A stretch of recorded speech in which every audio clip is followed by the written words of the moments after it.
Praise the Lord. ஆண்டவர் ரட்சகருமாக இயேசு கிறிஸ்துவின் நாமத்தினாலே உங்களை வாழ்த்துகிறேன். சந்தோஷமா இருக்கிறீங்களா? ஆண்டவர் நம்மோடு கூட இருக்கிறார் இல்லை?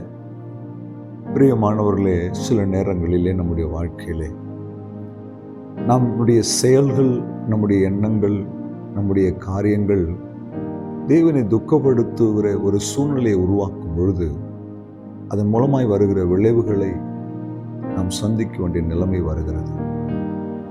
இங்கு ஒரு வார்த்தை, ஒரு வித்தியாசமான வார்த்தையை நான் தியானித்தது உங்களோடு கூட பகிர்ந்து கொள்ள விரும்புகிறேன். 1 சாமுவேல் 28 அதிகாரம் 16 வசனம். அதற்கு சாமுவேல், கர்த்தர் உன்னை விட்டு விலகி உனக்கு சத்துருவாய் இருக்கும் பொழுது நீ என்னிடத்தில் கேட்பானேன்? சாமுவேல் தீர்க்கதரிசி சவுலை பார்த்து சொல்லுகிறார், கர்த்தர் உன்னை விட்டு விலகிட்டாரு, உனக்கு ஆதரவாய் இருந்தவர், உன்னை அபிஷேகம் பண்ணினவர், இஸ்ரவேல் ஜனங்களுக்கு மேல் ராஜாவாய் தெரிந்து கொண்டவர் இப்போது எப்படி இருக்கிறார்? உனக்கு சத்துருவாய் இருக்கிறார். இது எவ்வளவு கொடுமையான ஒரு காரியம் பாருங்களேன். ரொம்ப ஜீரணிக்க முடியாத ஒரு காரியம். நாம் ஆராதிக்கிற தேவனே நமக்கு சத்துருவாய் எழும்பினா நம்ம என்ன செய்ய முடியும்? ஏன் இந்த நிலைமை சவுலுக்கு வந்துச்சு? காரணம் என்ன தெரியுமா? தேவனுடைய வார்த்தைக்கு கீழ்ப்படியலை. சாமுவேல் சொன்ன பலியை பார்க்கிலும் கீழ்ப்படிதல் உத்தம். ஆண்டவருடைய வார்த்தை, ஆண்டவர் செய்ய சொன்ன காரியத்தை செய்யாமல் கீழ்ப்படியாமல் போனது நிமித்தமாய் தேவனுக்கு துக்கத்தை உண்டாக்கினார். இரண்டாவது, காரணமில்லாத பொறாமை.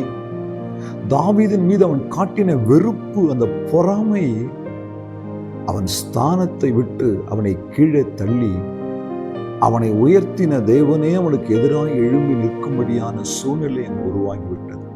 இந்த வார்த்தை கேட்கிற நண்பு தேவ பிள்ளையே, ஜாக்கிரதையா இருங்க.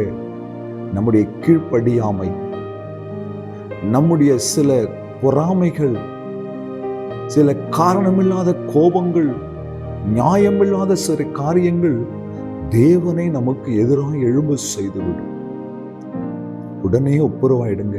ஒருவேளை அப்படி ஏதாகிலும் ஒரு காரியம் உங்கள் வாழ்க்கையில காணப்படும், நான் தேவ சமூகத்தில் ஒப்பு கொடுத்து, ஆண்டவரே என்னை மன்னியும், எந்த சூழ்நிலையும் நீர் எனக்கு எதிராக இருப்பதை விரும்பவில்லைப்பா. நீர் என் ஆதரவா, என் தகப்பனா, என் நிழலா, என் தாயா, என் உறவா, என் சிநேகிதனாய் நீர் என்னோடு கூட இருக்கிறீர்.